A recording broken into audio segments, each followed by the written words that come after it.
E vamos começar aqui. Primeiro, eu vou fazer uma pergunta para a Denise explicar para a gente um pouco como é a governança do Hospital Sírio-Libanês, porque é uma governança muito peculiar, relacionada às senhoras, né, sírias e libanesas que vieram para cá com as suas famílias há tantos anos atrás. Denise, bom dia. Vamos começar com essa explicação, assim, como funciona a governança do Sírio-Libanês? Qual é a sua agenda, né? Bom dia, bem-vinda. Bom dia. Primeiramente, gostaria de agradecer o convite da WCD. Realmente é uma grande honra estar aqui, podendo participar desse painel. Queria agradecer também ao Daniel aí pelo convite. E, enfim, a Sociedade de Beneficência de Senhoras, o ano que vem ela completa 100 anos. Ela foi criada por um grupo de senhoras, né, tentando retribuir o acolhimento que elas tiveram aqui no Brasil e retribuir isso para a sociedade como forma de trabalho voluntário. Eu acho que vale ressaltar que a sociedade, na realidade, chama Sociedade Beneficente de Senhoras Hospital Sírio-Libanês. Ela é uma sociedade formada, hoje, eu vou falar um pouco da governança, né? Nesses 100 anos, o que a gente tentou fazer? Tentou sempre manter a mesma estrutura, claro, adaptando ao longo do tempo. 100 anos é um tempo grande, que assim, passando por várias crises, várias mudanças.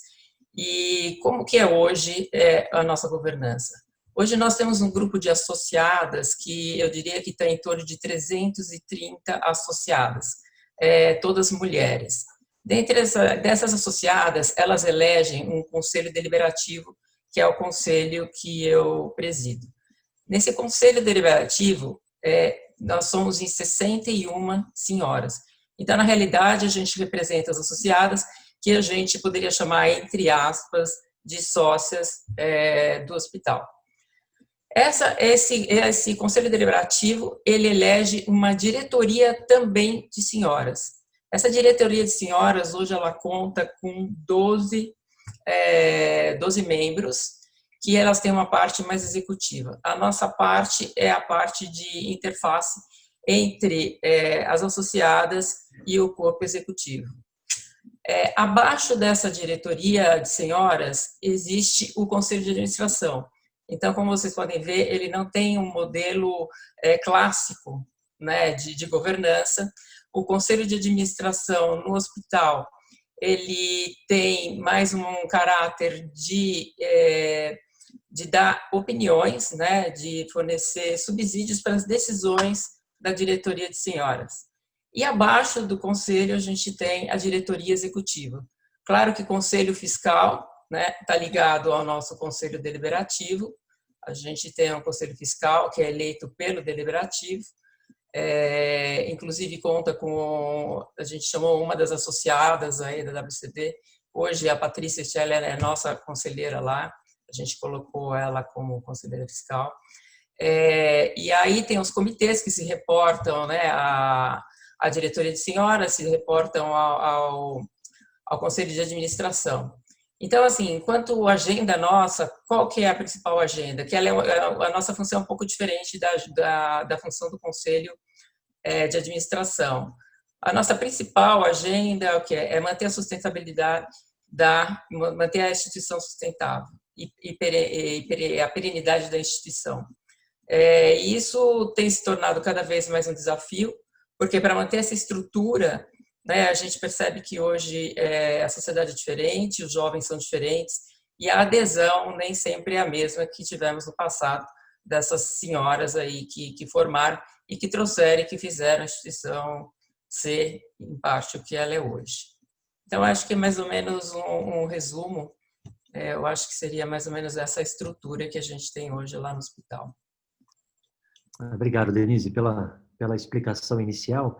Eu vou continuar com você para depois a gente ouvir a Graça sobre a mesma questão. Quer dizer, uma instituição tão antiga, né, como é o Hospital Sírio-Libanês e também, se a gente pensar na United Health, o que tem mudado na gestão? Assim, nesse contexto atual que a gente chama de Black Swan, né, dessa pandemia, o que tem mudado e o que o sistema de saúde pode, de repente, ensinar para outros setores do ponto de vista de melhores práticas de gestão, ou seja, dos critérios e dos protocolos, procedimentos que têm sido adotados pelo sistema de saúde, o que você acha, na sua opinião, tem dado certo e poderia até ser transportado para outros contextos de outros setores? Eu acho assim, hoje em dia, assim, a gente tem convivido com muitas incertezas, né? Então, a gente, no começo, por exemplo, chegava e se falava que não deveria usar máscaras, de repente tem que usar máscaras. Então, o que a gente está vendo é que está tendo que ter é, uma mudança constante de protocolos. As informações, elas nem sempre são informações confiáveis, então a gente tem que gerenciar também essas informações, tem muita informação de tudo quanto é lado. A gente notou que está existindo também uma proximidade muito grande entre todos os órgãos de governança, entre o conselho, o nosso conselho, o conselho de administração, a diretoria de senhoras, assim, é bem mais próximo para a gente conseguir identificar essas mudanças e estar atento. A gente acredita que o conselho de administração, com a experiência que ele tem, pode ser totalmente favorável, ele está mais perto, não interferindo na gestão, claro, mas ele está mais perto, porque com a experiência ele pode dar um direcionamento e um apoio maior para a gente nessa hora. E eu acho que é uma coisa até que a gente tinha comentado, que eu acho que é interessante, embora a gente tenha ali toda uma engrenagem e que ela funciona perfeitamente bem e tem que funcionar, o que a gente percebeu? A importância de cada pessoa dentro da instituição, né? A gente até comentou, eu acho que eu vou salientar esse exemplo novamente. Agora, protocolos de higiene são fundamentais na instituição de saúde. Com a pandemia, ele se torna muito mais importante. Então, o que acontece? Vamos supor que um funcionário da limpeza falte. Talvez a gente não tivesse essa percepção da importância desse profissional como a gente tem hoje, né? A gente tem que funcionar como uma engrenagem. Tudo tem que estar totalmente azeitado. Alguns funcionários tiveram que sair da linha de frente, ou por pertencer a grupos de risco, ou também por terem contraído a doença. Então, se fez totalmente necessário a presença desses profissionais. Então, eu acho que houve assim um achatamento da base da pirâmide. Então, ela ficou um pouco mais estreita e entendendo que todo mundo faz parte do mesmo negócio e tem a mesma importância, né? Eu acho que isso foi bastante importante. E o sentimento de empatia também, eu acho que foi uma questão importante. Empatia no sentido de entender, parte foi para home office, parte permaneceu na instituição. Essa parte que continuou na instituição, a gente conseguia entender o medo, né? Existia um medo real de estar ali com convívio com os pacientes de Covid, sem saber exatamente quais eram as consequências da doença, quais poderiam ser. A gente falava muito em morte, desconhecimento, mas ninguém sabia o que poderia acontecer. Então, eu acho que empatia foi importante. E as lideranças estarem perto para poder dar apoio, segurança e principalmente muita informação, também eu acho que teve um papel muito importante. Essa proximidade das lideranças com o pessoal da frente. Empatia entendendo o momento que eles estavam vivendo. Obrigado, Denise. Graça, e você, assim, no teu papel, né, como líder, diretora da rede médica, né, de toda a United Health no Brasil, qual é a sua opinião sobre essas melhores práticas, protocolos e mudanças do sistema de saúde que são transportáveis para outras realidades setoriais? Obrigado por estar com a gente nesse painel. Obrigada, bom dia aí para todos, né? É um prazer estar aqui. Obrigada aí pelo convite, Mariene, Leila, Inês. Enfim, obrigada, Daniel, pela moderação. O setor da saúde, eu estou há 4 anos no setor da saúde, eu venho, enfim, do setor financeiro, onde eu trabalhei mais de 20 anos em bancos de investimento, fazendo fusões e aquisições, trabalhando em mercado de capitais, então acostumada a olhar aí a dinâmica competitiva, né, e toda aí a cadeia de valores de outras indústrias, né? E o setor da saúde é um setor que vem, vamos dizer, amadurecendo de uma maneira muito rápida, eu diria nos últimos 5 anos, né? Por mudanças de regulação, pela, enfim, entrada do capital estrangeiro, de uma certa forma, pela abertura de capital de várias indústrias e pela escassez, né, do que a gente chama aí o acesso à saúde.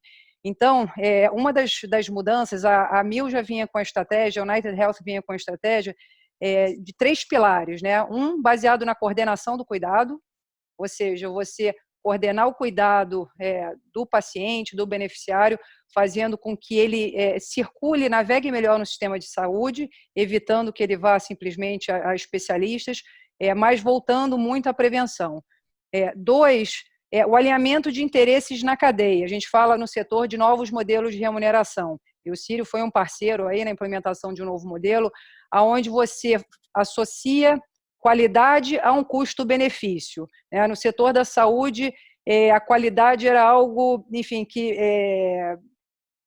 eu diria subjetivo porque falta informação, né? Quando a gente fala de qualidade, a gente, o cliente, né, último, ele tem pouco acesso à informação do que é a qualidade de um hospital ou de médico.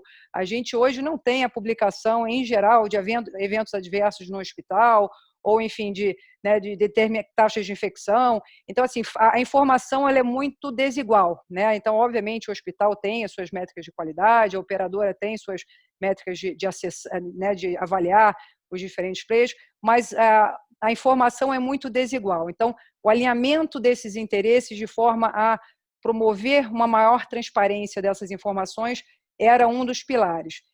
E o outro pilar é a excelência operacional. E aí também as várias empresas do setor, sejam hospitais, sejam as operadoras, talvez vieram aí bastante atrás de outras empresas na implementação de sistemas de gestão, seja um CRM, um ERP. A própria Amil implementou no ano passado um CRM e um ERP. Então, eu acho que isso acabou preparando a empresa para essa crise. Então, uma das discussões básicas que a gente fala, e acho que a Denise comentou, informação é o que não falta, né? O que falta é sensibilidade e maturidade para analisar as informações. Então, é muito comum a área clínica se mergulhar em números, a área financeira se mergulhar em números, mas essas duas áreas não se falam, né? Então, quando a gente fala aí dessas avaliações, a gente não tem aí uma gestão de informação de forma que a liderança tome decisões com base em métricas que sejam mais ou menos comuns ou conhecidas. Então, acho que essa crise trouxe isso. Os nossos comitês de crise, que a gente chamava depois, mudamos o nome para Comitê de Soluções, fez com que essas informações passassem a serem comuns. Então, quando a área de suprimentos falava de dias de estoque, né, o diretor financeiro precisava entender o que era dias de estoque para os hospitais, né? A gente tem, apesar de ser uma operadora de saúde, o Grupo United Health no Brasil tem 35 hospitais, sendo 14 hospitais verticalizados da operadora e 21 hospitais do Grupo Américas, né? Então, não era só o diretor de suprimentos que precisava entender a informação de dias de estoques. O diretor financeiro precisava, o diretor médico precisava, a gente, como gestão de rede, todo o relacionamento com os hospitais, laboratórios, precisava, toda a coordenação de exames de Covid, que houve uma escassez muito grande, então como é que a rede nos apoiava? Então, assim, houve aí, eu diria, um olhar mais transversal dessas informações e muito respeito à opinião dos especialistas. Então, as lideranças, a decisão tinham que ser muito rápidas, mas, em muitos casos, não era o diretor de suprimentos que tomava a decisão, era a equipe de logística de suprimentos que sabia quanto tempo ia demorar para o avião que a gente encaminhou para a China para comprar EPIs e ia voltar, né? E o diretor de suprimentos acatava essa decisão se era melhor o avião voltar via Istambul ou via Estados Unidos, com medo dos equipamentos serem confiscados. Então, eu diria que essa confiança no especialista, né, mas com compartilhamento de informações, de forma que a liderança tenha visibilidade em toda a empresa do que está acontecendo. Então, isso eu acho que foi um aprendizado fundamental para a empresa. Estratégia, como eu falei, a gente já vinha, né, com essa estratégia de coordenação de cuidado, de alinhamento e de excelência operacional, compartilhamento de informações de outras áreas que a liderança entenda, e aí, enfim, os nossos BIs a gente nunca usou tanto BIs, mas de uma maneira muito mais inteligente, né? Não é a informação pela informação, e a importância aí dos especialistas na tomada de decisão. Então, acho que esses são questões que a gente aprendeu, eu acho que vai levar para frente, eu acho que são aprendizados para os outros setores também. Vamos pegar um gancho nessa parte de informação, de BI que você colocou, né, Grace, para colocar um outro tema que a gente discutiu aqui nos bastidores, que é um provável aumento do monitoramento da saúde, né, dos dados de saúde da população. Uma realidade que já é mais presente em países mais autocráticos, né, por exemplo, na China, né, mas que para o mundo ocidental, ancorado nessas premissas de liberalismo, e preservação da liberdade do indivíduo, de privacidade também, acaba sendo um novo normal, né? Quer dizer, o quanto que faz sentido o indivíduo abrir mão da sua privacidade em prol de um bem-estar coletivo ao seu redor, né? Quer dizer, qual é o trade-off entre estas coisas? É claro que a gente está falando aqui de monitoramento de dados de saúde, mas no limite a gente pode falar de outros dados, por exemplo, de comportamento social, comportamento financeiro, etc, etc, né? Sabemos também que no setor de saúde existe uma fragmentação desses, vamos chamar assim, usar uma expressão em inglês, desses data lakes, né? Vocês não têm assim um agente que hoje coordena e consolida dados integrados de saúde. Cada um tem um pedaço, a operadora de seguro tem um pedaço, o hospital tem um pedaço, o laboratório farmacêutico tem um pedaço, a farmácia tem um pedaço, e assim por diante, né? Então, eu queria colocar esta reflexão para vocês, porque isso também se aplica, de uma certa forma, a todos os setores, né?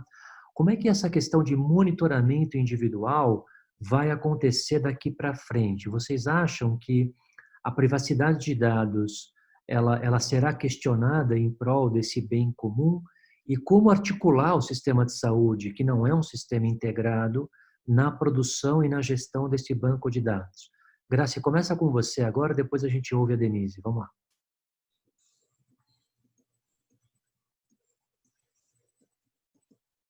Traçou um pouquinho aqui, Graça. Pronto. Tá. Você tinha me colocado em mudo. Vamos lá, eu acho que é fundamental essa discussão. A gente já vinha discutindo esse tema com a questão da Lei Geral de Proteção de Dados. São investimentos grandes, né, para você ter certeza de que você transita dados com seguranças. Então, hoje, eu não posso ter acesso, né, como você falou, ao resultado dos exames. Eu sei quem fez um exame, mas eu não tenho acesso como operadora de saúde. Então, acho que é fundamental e me preocupa um pouco, nesse curto prazo, eu diria, a capacidade das empresas de se adaptarem. Eu falei, o Grupo United Health está fazendo investimentos grandes, né, contratando aí advogados, tem toda a adaptação de sistemas, não são gastos relevantes, são gastos aí, enfim, dezenas de milhões de reais para adaptação, e não vejo que todas as empresas serão capazes. Então, isso sim, eu acho que quando a gente olha o setor como um todo, com empresas de menor porte, talvez isso seja um desafio. Como é que a gente vai respeitar isso? Como é que essas multas vão ser aplicadas? Agora, por outro lado, eu acho que é uma direção sem volta, né, a análise de dados. Então, eu vou dar um exemplo. A gente tem 40 mil colaboradores. Eu não tenho o número de diabéticos diagnosticados na minha base de colaboradores que eu deveria ter, né? Isso é uma preocupação do ponto de vista de gestão de saúde, porque as pessoas não estão diagnosticadas, logo não estão sendo tratadas. Eu não preciso saber quem é que tem diabetes, mas eu deveria estimular as pessoas a, enfim, conhecerem o tema da diabetes, fazerem os exames preventivos de forma que haja o diagnóstico. Então, a análise vai ser sempre, vamos dizer, do coletivo, mas preservando a identidade do indivíduo. E aí eu acho que, falando de crise gerando oportunidades, eu acho que vai ter espaço para empresas sérias, idôneas, que tenham essa confiabilidade de tratamento das bases de dados para fazer essa interface entre os diversos players, né?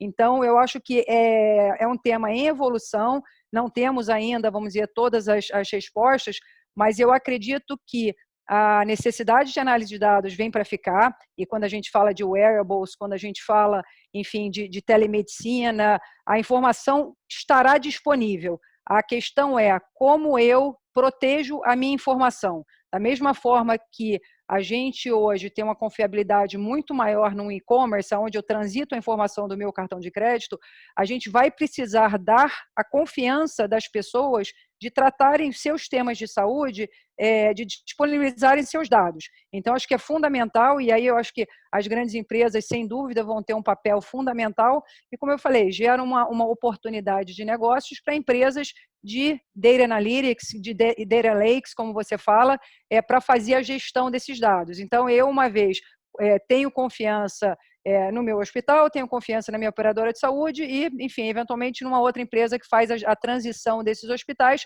de forma que essa minha informação seja utilizada para o meu próprio bem, né, para estudos de gestão de saúde populacional, que é fundamental e ainda muito pobres, né, muito pobres, mas diria, mas com muita capacidade de evolução num país como o Brasil, incluindo as próprias empresas entendendo se está tratando bem os seus próprios empregados. Graci, deixa o seu microfone... bom, eu vou ligar seu microfone depois. Deixa ele aberto, tá? Denise, qual a sua visão sobre esse tema? Eu concordo com tudo que a Graci falou. É perfeita a abordagem dela. Eu queria colocar agora sobre um outro ângulo, né? Se a gente olhar para a China e a gente tirar um pouco, esquecer um pouco governos autoritários, o que a gente pode entender? Por exemplo, eles têm lá um aplicativo que chama WeChat. Dentro dele você tem um módulo, e nesse módulo, você acessando, você pode criar um passaporte, né? Esse passaporte é o seguinte: se você for verde, você consegue ter livre andar, você consegue sair do lockdown. Se você for amarelo, é que você tem algumas restrições, e se você for vermelho, você está contaminado, você tem um alto risco. O que acontece? Esses dados são todos dados integrados, né? É uma integração entre dados privados, dados públicos, dados de e-commerce, dados de saúde, além de eles fazerem uma medição de temperatura 2 vezes por dia.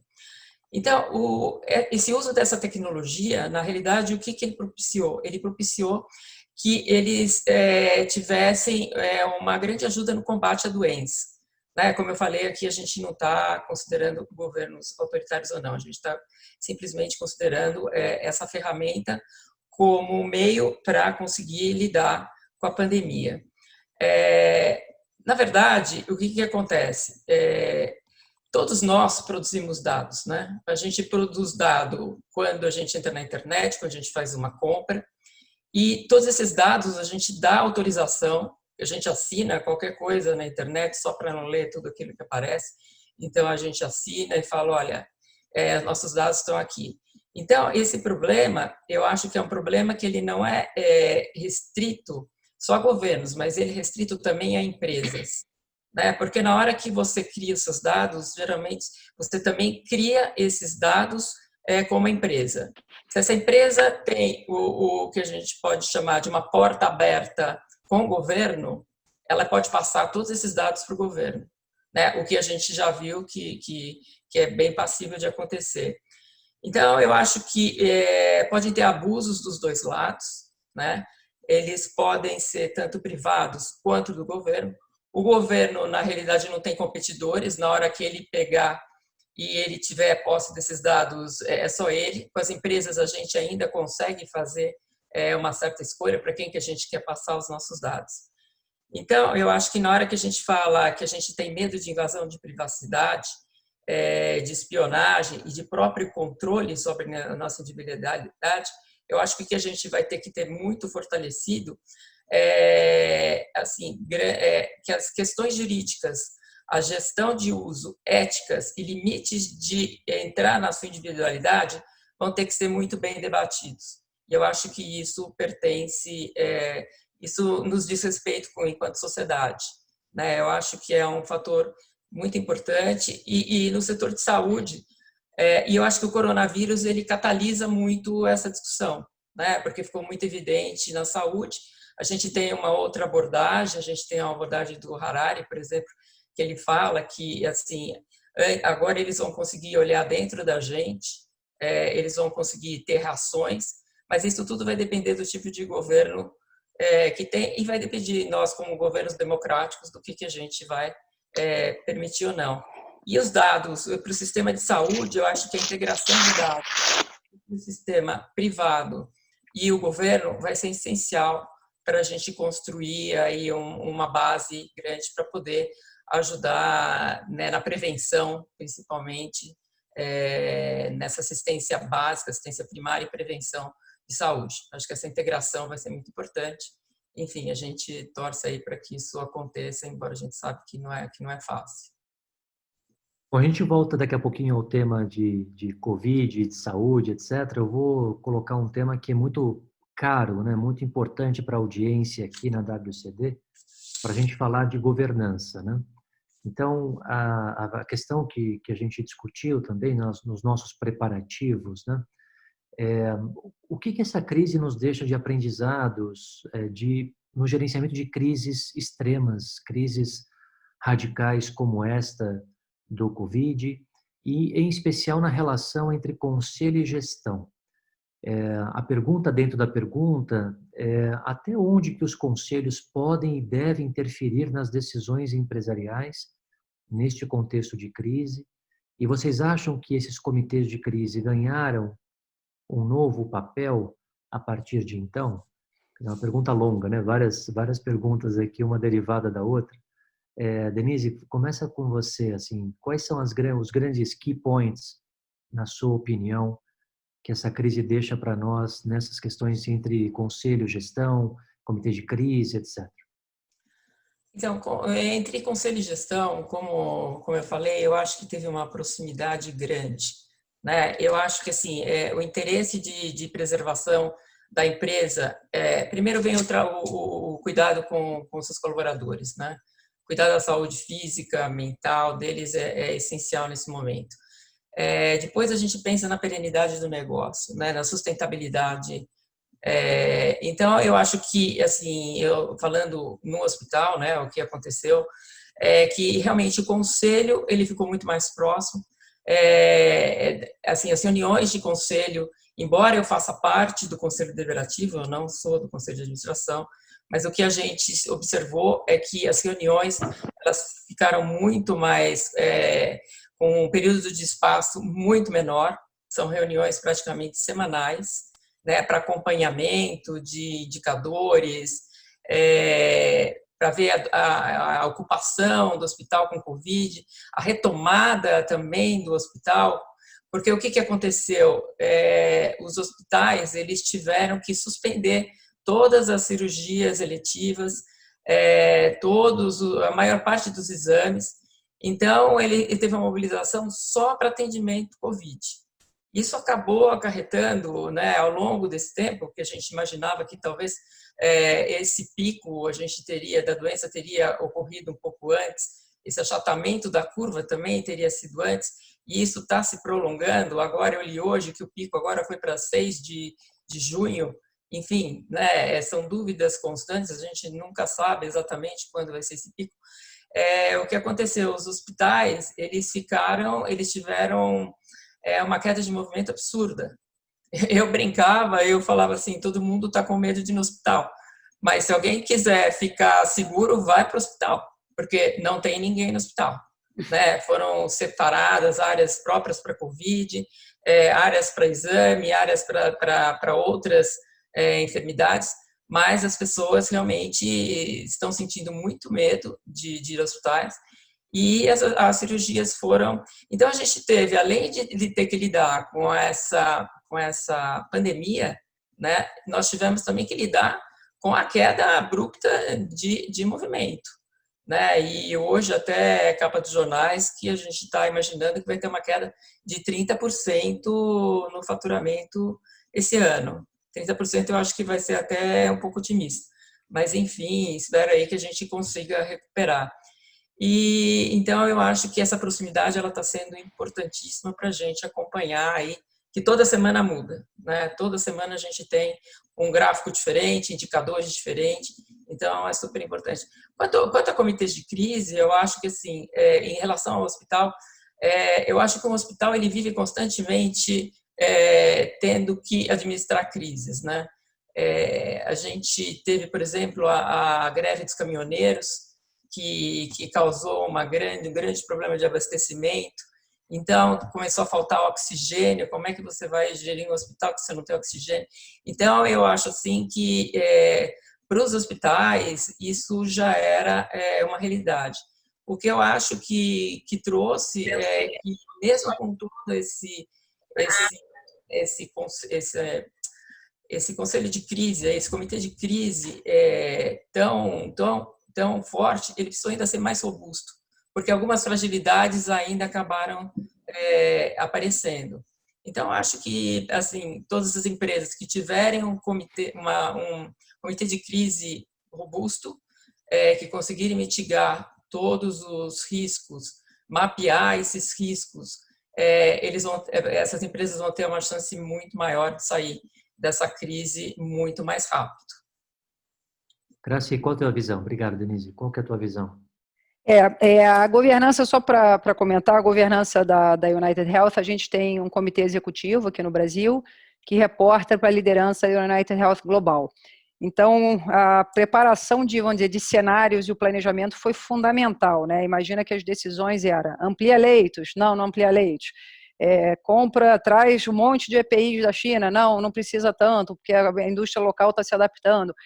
Então, assim, os cenários eram muito voláteis, né? Então, a necessidade desse replanejamento, que eu acho que ficou muito latente.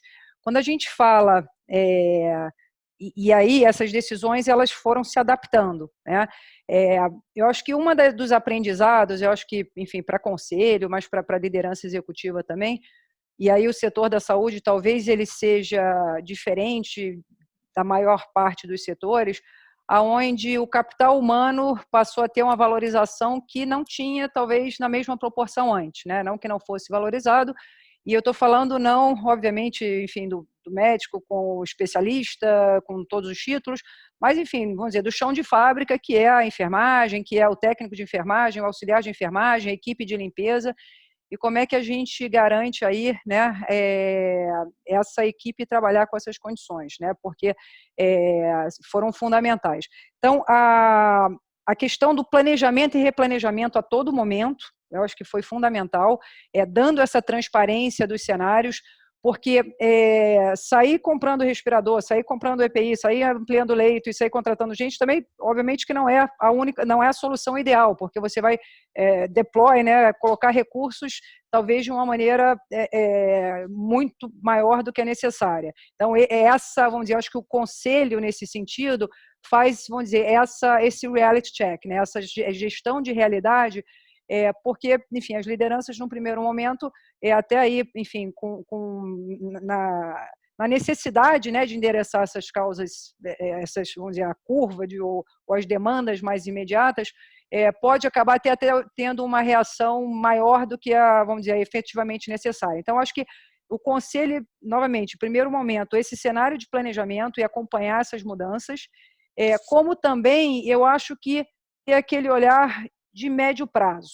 Então, quando a gente não tinha entrado na crise em fevereiro, a gente já estava se preparando para a crise. Se eu precisar colocar toda a minha equipe em home office, eu vou colocar, não vou colocar, como é que eu funciono?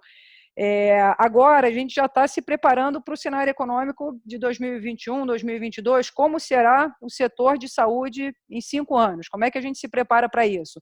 E você destacar aí, dentro da sua liderança executiva, pessoas que vão precisar pensar nesses cenários, investimentos que vão precisar ser feitos nesse sentido.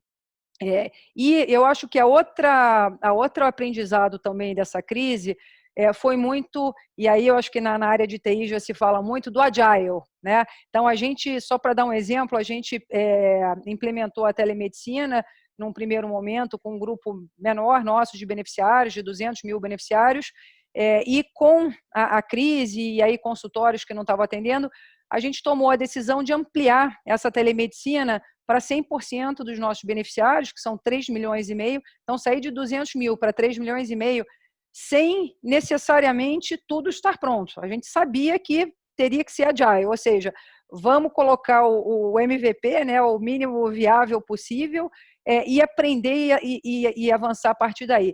Então, essa adaptação rápida de você ter essa coragem de implementar algo como a telemedicina para 3,5 milhões de beneficiários, sabendo que você teria que correr, né, para ir ajustando aí os botões na medida que a coisa já tivesse sido implementada.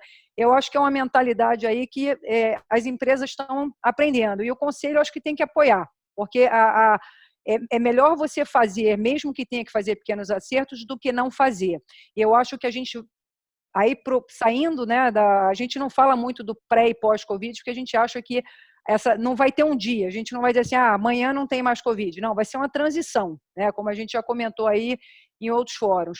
Então, essa necessidade da gente se adaptar a essas diferentes realidades vai precisar ser feita com apoio dos conselhos. Nem todos os planejamentos, nem todas as definições de projetos vão estar nos mínimos detalhes, né? A gente não vai conseguir ter os sistemas todos adaptados ou todos os cenários de riscos nos maiores detalhes, mas as ações vão precisar ser tomadas.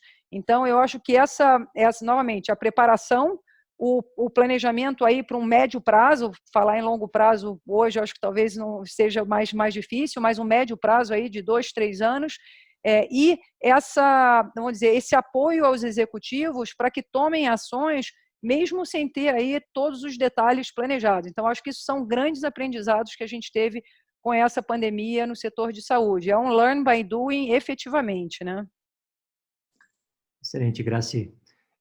Denise, aproveitando você aqui conosco nesta parte inicial do Spotlight, lembrando a todos que estão conosco aqui, a Graci continuará conosco, né, até o final da sessão. Eu queria direcionar uma das perguntas aqui dos participantes, né, dos nossos convidados e associados, para você, tá bom? Bom, a gente tem visto já uma agenda estruturante, uma agenda que não é circunstancial do setor de saúde na pandemia. É algo que já tem acontecido há alguns anos, que é o que se cunhou chamar de Value-Based Health, né? Ou seja, você mudar o sistema de saúde por pagamento não por procedimentos, mas por desfechos, né? E incentivando o setor a lidar com uma falha sistêmica dos sistemas de saúde que a gente chama de risco moral. Tá? E isso levou a uma série de transformações em vários agentes de saúde no Brasil e no mundo inteiro, tá? E também a adoção de patient centricity, né, de acolhimento, né, para o ambiente da saúde, tratando muito mais a prevenção, a saúde, do que a doença. Né? Então isso é estruturante, isso não tem nenhuma relação direta com o coronavírus. É claro que o coronavírus nos traz algo mais tenso, né? Algo mais premente, porque temos aí essa dualidade política, né, e social a ser balanceada, né, entre falecidos e falidos. Né? Então, a pergunta que tem aqui no nosso chat, ela combina uma série de questões e eu vou direcioná-la para você, para a gente ouvir a sua opinião. Né? Então, a primeira questão é: quais são as mudanças de hábitos e as mudanças do sistema de saúde que você acredita que vão perdurar além do Covid, quer dizer, na sua visão? E no caso específico desta transição que a Graça acabou de citar, e obviamente todos concordamos com ela, né? Não vai ser um dia pré-Covid, o outro dia pós-Covid. Né? Essa transição, uma das questões fundamentais é a vacina, claro, mas outras são, por exemplo, as testagens em massa. Né? Você tem visto algum movimento colaborativo em torno do Sírio com outros hospitais, até com a própria Mil ou com a Américas, no sentido de oferecer às empresas e à população essas testagens em massa? E aí uma pergunta dentro da pergunta, e eu prometo que eu paro por aqui, assim, você acha que o SUS em geral tem um papel nesse contexto como saúde pública? E qual é o papel dos agentes privados? Enfim, qual que é a tua visão sobre este elemento que já vinha sendo estruturante? Temos um circunstancial e, obviamente, alguns impactos serão inexoráveis daqui para frente. Bom, em relação a como eu vejo assim, as mudanças, eu acho que essa pandemia, na realidade, ela não traz, ela acelera algumas mudanças que elas já vinham ocorrendo. Entre elas, assim, a valorização da saúde, que acho que é um pouco a sua pergunta, a sua primeira pergunta. Então, acho que esse mantra de alimentação saudável, vida saudável, mente saudável, eu acho que já é um mantra das novas gerações, e isso já vinha vindo. O que aconteceu com a pandemia, eu acho que foi uma aceleração e uma conscientização do quanto é importante a gente ter uma vida saudável, alimentação saudável, enfim. Então, eu acho que acabou acelerando um pouco esse processo. Na minha visão, saúde preventiva e saúde que a gente chama primária, elas já vinham tendo uma importância grande, né, em função do próprio sistema, que a gente tenha uma saúde mais preventiva, porque o sistema ele não está mais suportando esse volume para poder bancar, né, todo esse custo. A saúde tem um custo muito alto, então a prevenção ela está se mostrando essencial para a manutenção do próprio sistema. Então, por exemplo, lá no Sírio a gente tem uma iniciativa que chama Saúde Corporativa. Dentro dessa saúde, o que a gente tenta valorizar? Justamente essa prevenção, né? Essa educação dentro da saúde, para se prevenir. Eu acho que isso ainda acabou ficando mais evidente com a pandemia, na hora que a gente faz essa separação entre os doentes de maior risco, em que a gente coloca doentes com problemas cardíacos, com diabetes, com algumas doenças crônicas. Isso se tornou ainda mais clara a necessidade de evitar. E outro aspecto é que assim, a idade média ela aumentou tanto, a gente imagina que vai viver 90, 100 anos, e a ideia é que a gente vive esses 90, 100 anos com muito mais saúde do que a gente tinha. Então, eu acho que a prevenção vai ser fundamental. Quanto a esses modelos de pagamento, eu acho que isso também é uma realidade do mercado. Eu acho que sair daquele fee for service, eu acho que esse é um movimento. Claro que algumas instituições acho que têm uma agilidade, uma estrutura um pouco mais fácil para conseguir sair disso, implementar novos modelos de pagamento. Né? O Sírio, a gente tem uma estrutura de 100 anos, a gente tem um corpo clínico, né, que tem algumas outras características, mas é um movimento que, sem dúvida, ele vai acabar acontecendo pela própria sustentabilidade do setor. Em relação ao SUS, eu acho que, né, assim, das empresas de modo geral, eu acho que o que a gente tem observado é uma solidariedade muito grande entre todas as empresas, um compartilhamento de informação entre todas as empresas. A gente observa, inclusive, que nas próprias farmacêuticas, que sempre, de alguma maneira, eram concorrentes, todas estão muito próximas, trocando informações, trocando dados, com o objetivo de desenvolverem uma vacina, um remédio para as drogas, e eu acho que isso a gente pode transportar isso para o mercado de saúde de modo geral. Então, eu acho que está tendo uma colaboração muito grande entre todos os setores. O setor privado, a gente está vendo, tanto por parte de hospitais como da iniciativa privada, a gente está vendo várias doações, vários aportes no sentido de colaborar com o SUS. Né? A gente entende que o SUS tem várias deficiências, mas o SUS está sendo muito importante nesse momento. Então, aumentar um pouco essa estrutura dele, eu acho que é uma parte obrigatória, né, para todas as instituições de saúde colaborar.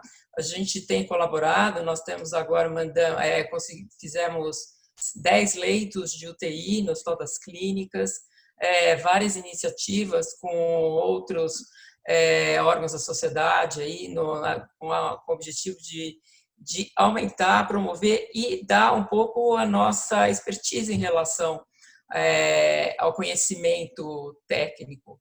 né? Então, em alguns lugares, nós destacamos alguns médicos para fazer esse cuidado com funcionários com Covid.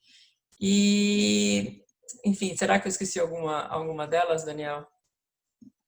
De Não, acho responder? que Faltou você alguma? cobriu. Não, você cobriu as 3 perguntas que eu te fiz, sim.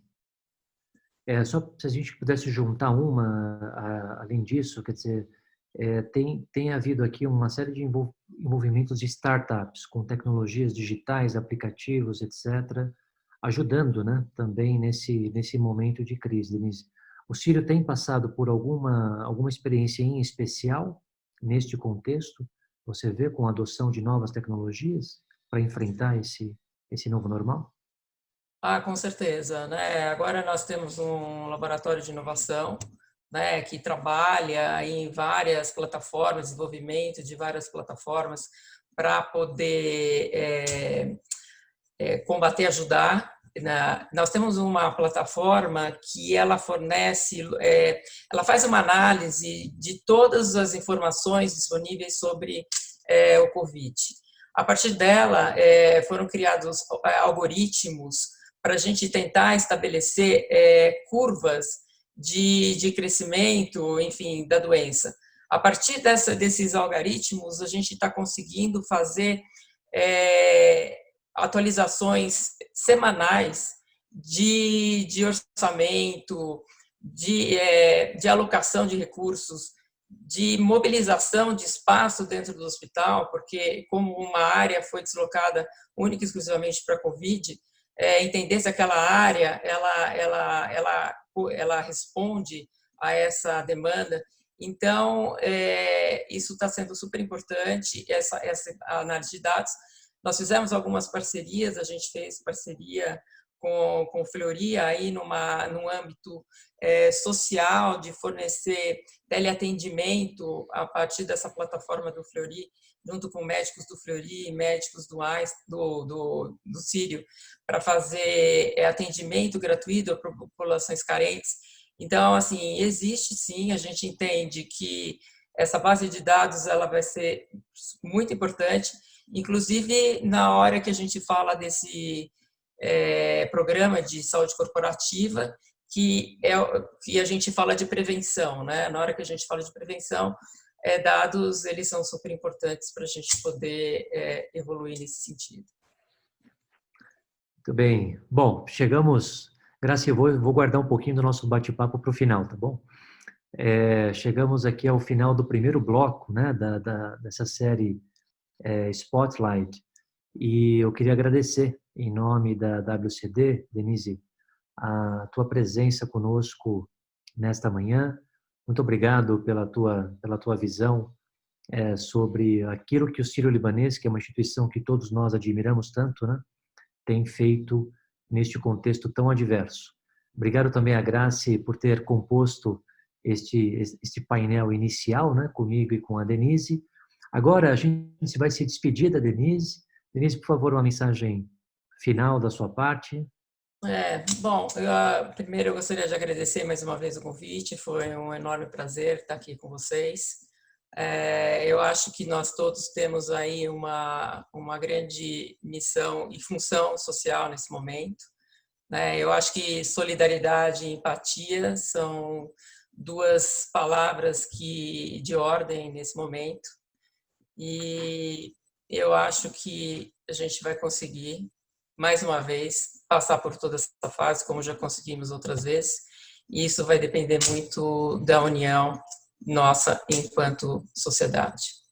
Obrigada WCD, obrigada Rafael, obrigada Grace pela oportunidade de participar aí com vocês.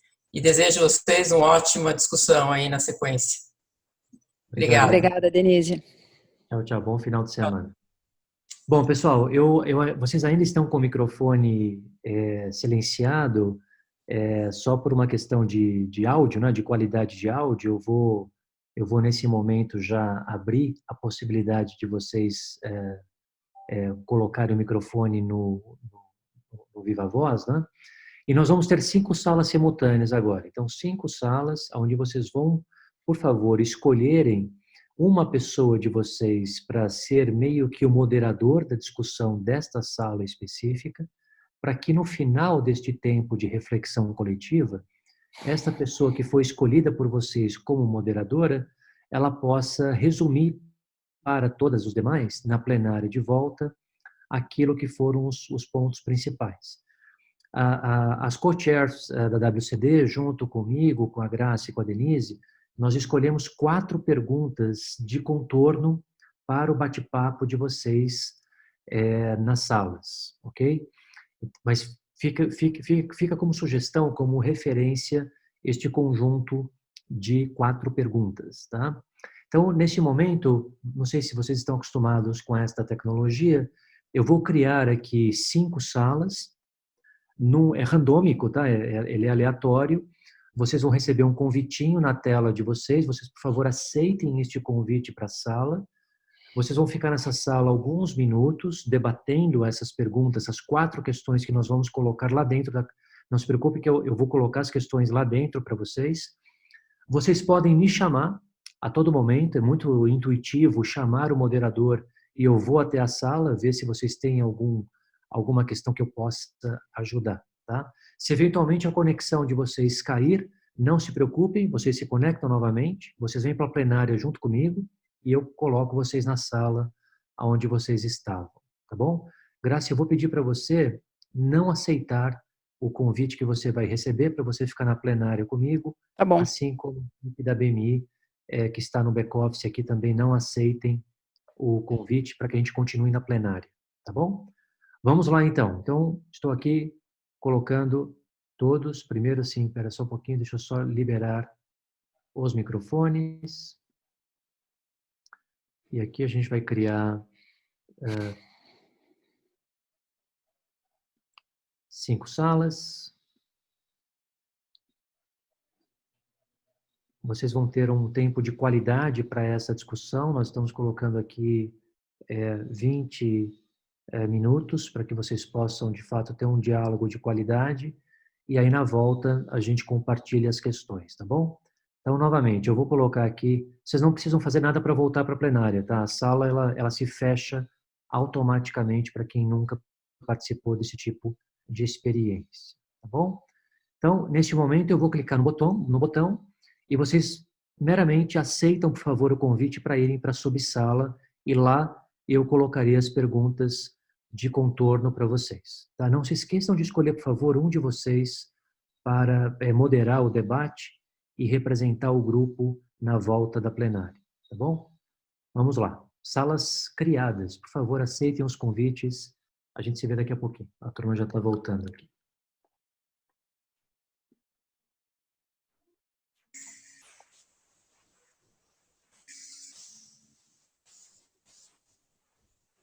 Te voltou ou não voltou? Voltou, Helena. Estamos juntos. Democraticamente nós voltamos. Democraticamente. Tudo é democrático. Foi bem avisado, pelo menos. Pelo menos fomos avisados, né? Mas tem gente que não voltou ainda, né? É que vocês estavam na sala 1. Na E 4. aí, como a sala 1 é Era criada 4, né? primeiro, A nossa era Sala 4. 4. Nós somos mais disciplinadas, né? Voltou também, Daniel. entendi, Leila. E Não competitivas, esperava. né, Leila? Exatamente, para não esquecer, né? Oi, Marcelo, tudo bem? Como vai, Leila? Tudo bem? Tudo bom e você? Tudo jóia. Muito bom. Alexandre, cadê você? Marcelo. Daniel, Ele estava no meio de uma frase incrível, Daniel. Sinto muito, não sou eu, é Não o dá sistema. a palavra para Alexandre, por favor. Daniel tirou a gente. É muito democrático, Alexandre. Conversa estava indo tão bem. Pô. O Alexandre é incrível.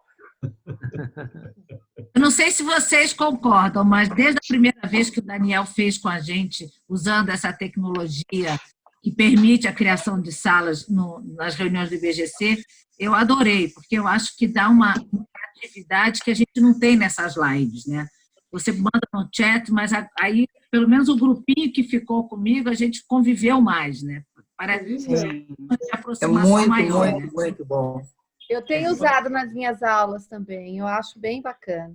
E a gente, a cada evento, a gente vai melhorando a maneira como interage, né? Então, esse é o lado positivo aí também, né? Um pouco de interação humana. Bom, Regina, não tinha te visto direito. E mais interação humana, um pouquinho mais, né? Exatamente, Vamos lá, olha. Alexandre, oi, Daniel, desculpe. O ônibus que atrasou. Tudo bem, Eda? Tudo bem, querido? Olha só, vamos tentar ser bastante agora disciplinado aqui por conta do tempo, né? 10h45, sharp, a gente precisa encerrar a live com um compromisso com a agenda de vocês, né? A ideia agora nessa volta, quer dizer, a gente teve o painel como estímulo, as discussões concomitantes com algumas questões como moldura, e a ideia agora nesse fechamento é cada sala fazer um resumo, mas é um resumo bem, assim, bem assertivo e objetivo, e eu ainda vou ter uma palavra final aqui com a Grace, para que a gente possa ouvi-la depois dela ser alimentada com os insumos que vocês vão trazer, tá bom? Então, eu vou pedir para cada uma das salas, quem acabou sendo escolhido como moderador ou como articulador, que possa resumir bem rapidamente aquilo que foram os key points da sala, lembrando que é algo que eu não comentei no início, e para aqueles que não estão acostumados com esse tipo de estrutura, de arquitetura, a gente faz uma resenha escrita, curta, de tudo que aconteceu neste encontro, e vocês vão receber a resenha, e também um vídeo. Na primeira sessão a gente fez ele integral, e nessa segunda a gente vai fazer um pouco mais melhores momentos, assim, um recorte, uma edição, tá bom? Vamos lá. Quem gostaria de comentar? Olha, eu posso começar. A Mari me deu essa função, meu Deus, que desafio, com tanta mulher maravilhosa aqui, mas eu vou tentar, Daniel, e homens também. Então, a gente escolheu a pergunta, não tinha chegado até o final, que é o papel do Conselho para mitigar riscos da organização pós-pandemia, tá? Ainda não tinha chegado das organizações, mas basicamente, em resumo, a gente começou falando, a Cris falou um pouquinho que o mais importante é a gente não olhar só o que a gente vai fazer no futuro, mas é exatamente o que a gente está fazendo agora para fazer as mudanças. A Cris trouxe um papel fundamental que a gente tem para influenciar as instituições nos estabelecimentos dos protocolos. Aí a Júnia trouxe uma demanda enorme da gente pensar, para não ter tantas surpresas como as organizações estão tendo agora, que é realmente provocar discussões para se preparar para as crises, né? Fazer uma reflexão mesmo, um raio-x, olhar a empresa como um todo. A Carla trouxe a importância de ter equilíbrio na composição do conselho, porque uma das perguntas foi, será que a gente precisa, então, que outras pessoas com outros perfis sentem no conselho para a gente poder olhar futuro? E ela trouxe a importância do equilíbrio. Então, a gente ter gente olhando marca, supply chain, mas sem gente olhando para frente, né? E aí a Júnia trouxe de novo que o papel do conselho hoje tem que realmente ser o conselho provocar a gestão para se preparar com profundidade. O Fernando trouxe a importância, ele já está vendo nos vários conselhos que ele acompanha, que a gestão está muito olhando o dia a dia mesmo, proteção de caixa, o conselho tem se dedicado a pensar mesmo o depois de amanhã. E aí, o grupo como um todo, né, trouxe o alinhamento, é muito importante ter alinhamento entre todos os agentes. Então, e a Ieda trouxe um ponto importante, que é para focar no futuro, a possibilidade da gente trazer especialistas para grandes discussões, porque o conselho, gestão não sabe absolutamente tudo, nem conselho, então trazer especialistas pontuais, nesse caso que a gente está vivendo, especialistas em ambiente, em limpeza, enfim, e envolver os stakeholders como um todo. E a Ana Paula fechou dizendo que o que a gente precisa promover o conselho é o consenso entre todos os stakeholders e shareholders. Enfim, espero que eu tenha conseguido passar o que o... Super, Andréa. Obrigado, ótimo. Vai ser um ponto importante, né? Diferente, talvez, do dia a dia dos conselhos, né? Trazer esses especialistas, né? Para resolver temáticas que o conselho não necessariamente está instrumentalizado. Vamos uma outra sala, por favor? Eu posso falar, Daniel, Tarsila. Tarsila. Eu não anotei o nome de ninguém do que falou, Não, tá? não Como a precisa, Andréia, gente. Vou tentar não, ser bem... um resumo da sala, vamos lá. Isso. Até foi interessante aqui, porque eu estou num conselho de saúde de anestesistas, então eu consegui trazer uma parte da experiência que eu tô vivendo com eles, e falando um pouco da mudança na gestão, como tudo que aconteceu aí nesse período, e que todo mundo também acabou concordando, foi essa rapidez, um conselho muito próximo, reuniões, no meu caso, 3 vezes por semana, inclusive, decisões muito difíceis, além do cair 80% da receita pela redução das eletivas, era o menor problema nesse conselho. Claro que existe um problema de caixa que tem que cuidar, mas a grande questão era você pivotar e poder fazer com que os anestesistas virassem intensivistas. Então, numa forma muito rápida, você ter que tomar essa decisão, e ajudar já entrando no público e privado, ajudar o público, ajudar o HC, mandar pessoas lá para poder atender, respeitar a opinião de cada um, porque existe aí muito medo de segurança e tudo isso. O que mais? Então, olhar os invisíveis, né, todos que ajudam, uma preocupação muito grande com a segurança de todos, principalmente por serem médicos, até da onde está atuando, que iria ajudar, porque precisa estar com uma segurança muito grande para todos. Então, essa empatia, essa solidariedade, o que mais? As questões chaves do conselho foi claramente aqui, como em todos, mas a questão de segurança, essa questão não só de home office para o back office, mas essa questão de estar indo atender, estar indo para o front, muito forte. Então, os conselhos como um todo estão todos pensando muito nessa questão aí da segurança de todos os colaboradores. E para a retomada, uma coisa que foi citada aqui, que foi bastante importante, foi tá próximo, começar a pensar no depois, né? Então, tem o Now, Next e Beyond, que foi falado, que gostamos todas, né? Então, ficou todo o conselho ficou primeiro mês focado no Now, olhando caixa, olhando o que ia fazer, as decisões e tudo mais. Agora está no momento de olhando Next, e muito importante olhar o Beyond, começar a voltar a olhar no plano mais de longo prazo para poder ter essa sustentabilidade na empresa e poder tranquilizar um CEO que está completamente ali no furacão e poder dar essa tranquilidade para eles, que a gente está olhando numa sustentabilidade. A gente sabe que o resultado desse ano não vai ficar bom para ninguém, pode estar pior ou melhor, mas todos estão ruins, né? Então, poder dar essa tranquilidade para os CEOs e começar a pensar mais no longo prazo. Acho que foi isso. Faltou alguma coisa importante aí, meninas? Não, está ótimo. Obrigado. Obrigado, Tarsila. Vamos lá, mais uma opinião, terceira sala, por favor. Kátia, a gente dividiu aqui em duas Kátia, partes. vamos lá. Sim. A visão da gestão, né? Então, pegando um pouco dos aprendizados da indústria de saúde, mas extrapolando aqui aprendizados que são transversais. Então, a gente elencou aqui na sala colaboração. Então, a gente percebe que houve até uma competição, até concorrentes trabalhando aqui juntos, né, em prol de uma causa comum. A necessidade de agilidade no planejamento, no replanejamento. Então, nesse momento em que há muita volatilidade, as coisas mudam muito rápido, né? Uma frase que marcou a gente foi a da Grace, foi a questão da transição, né, o pós-Covid. Na verdade, é um pós-Covid, né? A coisa vai continuar e tem uma evolução e uma mudança aqui, mas não é exatamente um pós, mas como é que você faz a transição da melhor forma possível.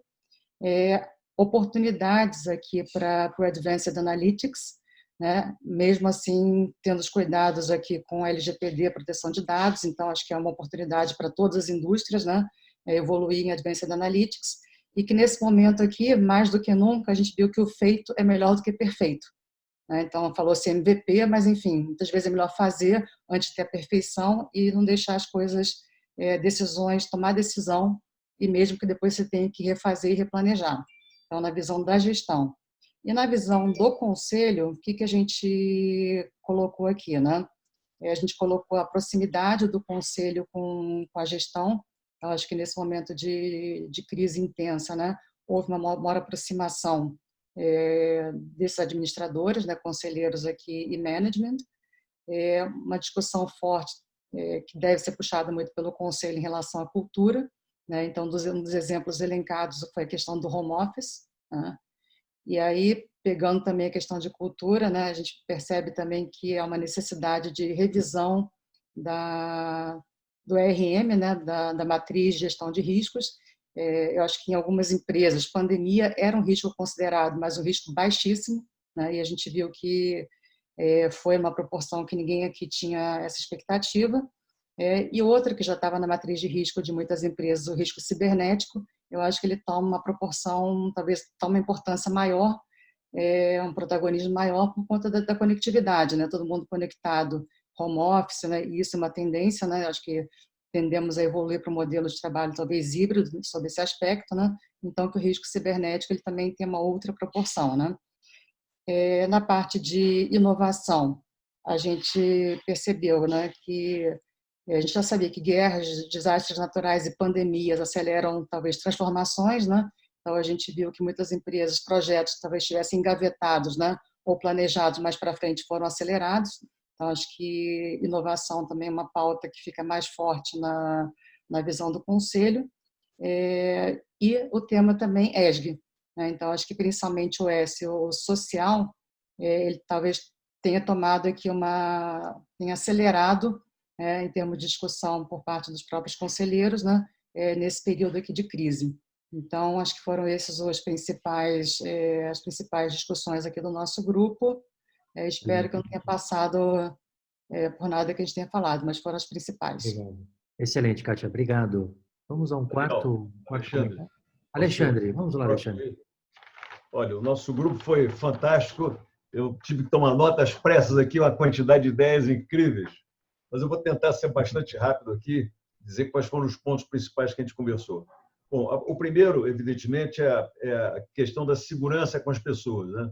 O empenho que as empresas estão tendo em olhar pela segurança das pessoas, com testes, afastamentos, tudo mais, a questão do home office. Um outro ponto que a gente considerou importante e uma mudança que aconteceu nesse processo da gestão dessa crise é a proximidade, já foi falado, né? O achatamento, a proximidade do conselho com a diretoria, não só com a diretoria, como as lideranças das empresas. Isso realmente mudou a disponibilidade dos conselheiros, a prontidão dos conselheiros e o cuidado que o conselho está tendo de ajudar o CEO a fazer o que ele tem que fazer, mas sem avançar por dentro da gestão, né? Um outro ponto, adaptabilidade. As coisas mudam todo dia, então você tem que se adaptar, né? É o learning by doing. Um outro ponto que a gente discutiu aqui foi liderança visionária, quer dizer, você tentar fazer uma gestão do futuro, tentar entender como é que poderá ser o futuro para você se preparar com isso. Uma coisa que tem sido discutido nas empresas é que está todo mundo pensando no curto prazo, na sobrevivência e tudo mais, mas a gente não pode esquecer que a empresa também precisa estar viva daqui a 5, 10 anos. Então, tem determinadas coisas que você precisa continuar fazendo para garantir isso aí. Novos hábitos, as coisas vão mudar muito em algumas áreas, em outras nem tanto, mas a gente vai ter uma série de mudanças fortes na maneira de ser, na maneira de fazer os negócios, na maneira de viver até. Um outro ponto que a gente discutiu é cooperação entre as empresas, que evidentemente sem avançar pela questão de formação de cartel nem nada, mas as empresas estão colaborando mais. E um outro ponto em relação a isso é que nessa crise, como foi uma crise global, as cadeias todas foram afetadas, quer dizer, os seus fornecedores, os fornecedores dos fornecedores e, por outro lado, os seus clientes, os clientes dos clientes. Então, você vê uma preocupação das empresas em protegerem não só seus clientes, mas os fornecedores também de uma maneira muito mais ampla aqui em outras situações. Um outro ponto que a gente discutiu, essa questão de governança digital, tudo mais, e segurança cibernética. Importante. Então, esses foram os pontos que o nosso grupo discutiu. Infelizmente, a gente não teve mais tempo, porque a conversa estava ótima. Pô. Obrigado, Alexandre. Vamos à última sala que ainda não se... Oi, Daniel. Eu tive o prazer de moderar lá o nosso grupo e a gente teve a sorte de ter a Mariana Tolov conosco, que tem uma experiência sólida no segmento de saúde. Então, a gente dividiu a conversa em 2 blocos. O primeiro bloco, aproveitando a experiência da Mariana, para aprofundar um pouco mais o tema de saúde, e depois, naturalmente, a gente falou sobre os impactos da crise na dinâmica dos conselhos. A Mari, ela trouxe um pouco da percepção dela sobre o impacto nos elos da cadeia de saúde, os fabricantes de medical device, os laboratórios, os hospitais, e depois ela corroborou coisas que foram ditas no painel sobre o que vai ficar. Então, ela falou muito da importância da telemedicina, ela falou sobre um fortalecimento do SUS, acreditando que as unidades básicas de saúde, as UBSs, vão ter um papel importante e que tem a ver com o fortalecimento da medicina preventiva. Quando a gente migrou para o tema de conselho, falamos de muitas coisas, talvez o resumo aqui é que, primeiro, na crise teve uma importância muito grande do conselho perante a gestão, porque a gestão tem uma tendência a tomar decisões de curto prazo e o conselho teve um papel na ponderação dessas decisões, principalmente olhando perenidade, gestão de caixa e tudo mais, e que a aproximação do corpo executivo com os conselhos, ela veio para ficar. E que as ferramentas digitais vão potencializar isso e que, aparentemente, os dois lados têm interesses e benefícios. Do conselho, em estar um pouco mais próximo e conhecendo melhor a dinâmica e a gestão, e o corpo executivo com o apoio do conselho. E que, certamente, essas ferramentas digitais elas vão ter um uso e vão permanecer. E falou-se também sobre, provavelmente, potencializar a importância de comitês de assessoramento, ou trazer novos comitês ou fortalecê-los. Excelente, Marcelo, com uma rapidez incrível, muito obrigado pela sua capacidade de síntese, que nos dá um tempo de qualidade para a gente ouvir a Grace nos comentários finais dela. Grace, você poderia fazer aqui um wrap-up das ideias dos nossos colegas e já conectando com a agenda de transformação que você tem liderado no grupo United Health? Bom, vamos lá, vou tentar aqui também ser bem rapidinho aí como o Marcelo. Eu acho que, enfim, essa transformação é a palavra-chave e preparação também, né? Eu achei bem interessante aí o ponto que o Marcelo colocou de aproximação do conselho, ajudando no curto prazo, mas, enfim, não deixando aí os executivos se perderem apenas no curto prazo. E aí as lições para o setor de saúde é entender essa dinâmica. A primeira coisa é tentar dar um passo atrás e entender, dar aqui um cenário, né? A gente hoje tem um modelo hospitalocêntrico, que a gente chama, onde você tem grandes hospitais como referências do setor de saúde, né? Isso, em 5 anos, não será mais assim. Então, a gente vai ter aí a tecnologia, e aí o modelo do SUS é um modelo bastante interessante. Como é que você descentraliza o serviço da saúde e transita a informação de maneira a ter a gestão da saúde. Então, novamente, pode até ser que os hospitais se adaptem a essa realidade, mas a gente vai ver muito mais empresas de gestão de saúde. Já existem aí várias empresas como gestão de saúde e, enfim, seja derivadas aí de empresas ligadas à saúde ou não. Então, como é que você entende essa dinâmica do que vai ser esse setor e se prepara a sua empresa para se adaptar? E, obviamente, essa questão da inovação, principalmente quando você tem um core business que é muito forte e historicamente muito rentável, é sempre um desafio. E aí acho que o conselho precisa apoiar os executivos a tomarem essas decisões e até errarem. Porque quando a gente fala de inovação e de mudanças muito rápidas, eventualmente uma primeira abordagem num setor ou num segmento paralelo não é bem sucedida. Então, acho que esse apoio do conselho aos executivos nessa transformação vai ser fundamental.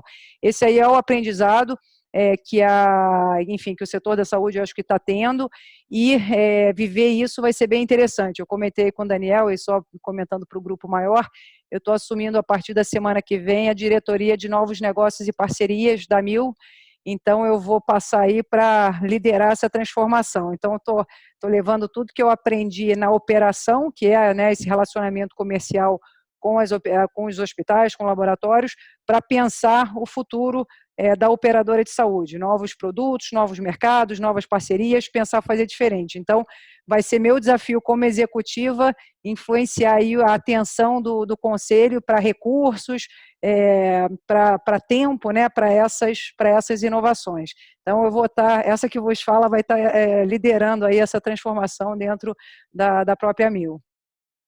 Graci, obrigado, parabéns, né, pela nova posição, pelo novo desafio, sucesso para você.